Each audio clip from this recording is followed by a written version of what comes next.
Hello， 大家好，我係癲癲，有個重大嘅好消息要宣布，就係我哋終於有自己嘅平台啦！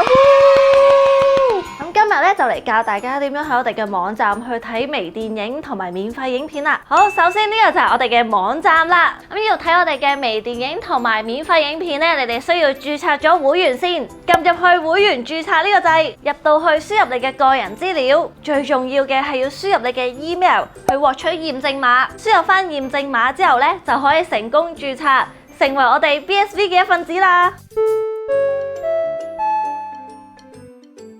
咁你每次登入，除咗用你嘅密碼之外咧，你仲可以用驗證碼嚟登入噶。成功註冊登入咗之後咧，就係去到我哋嘅首頁啦。咁 Sassy 電影系列就會擺咗我哋所有嘅微電影，而 BSV 演員就係我哋所有演員嘅資料啦。咁而免費專區每個禮拜都會更新唔同系列嘅影片，仲有片花同埋演員專訪噶。咁嚟到最新消息啦，入邊就會有我哋所有嘅動向同埋嚟緊有啲咩片出，唔想錯過我哋嘅精彩內容嘅話，就記得留意住呢度啦。嗱，重點嚟啦！如果你哋想購買電影嘅話，應該點樣做呢？首先嚟到 Sassy 電影系列，選擇咗你想睇嘅電影先，撳入去確認購買，就會有3個付款方式，可以用 PayPal、FPS 同埋 Alipay 去付款。咁用 PayPal 俾咗錢之後咧，就可以直接喺網站度觀看微電影啦。咁如果係 FPS 同埋支付寶嘅話，撳入去就有個 QR code， 咁你就需要掃呢個 QR code 俾錢啦。之後記得 cap 埋圖，上傳付款證明俾我哋，之後等待系統確認，就可以喺我哋嘅網站睇到我哋嘅微電影啦。咁如果你想睇翻自己買咗啲咩片，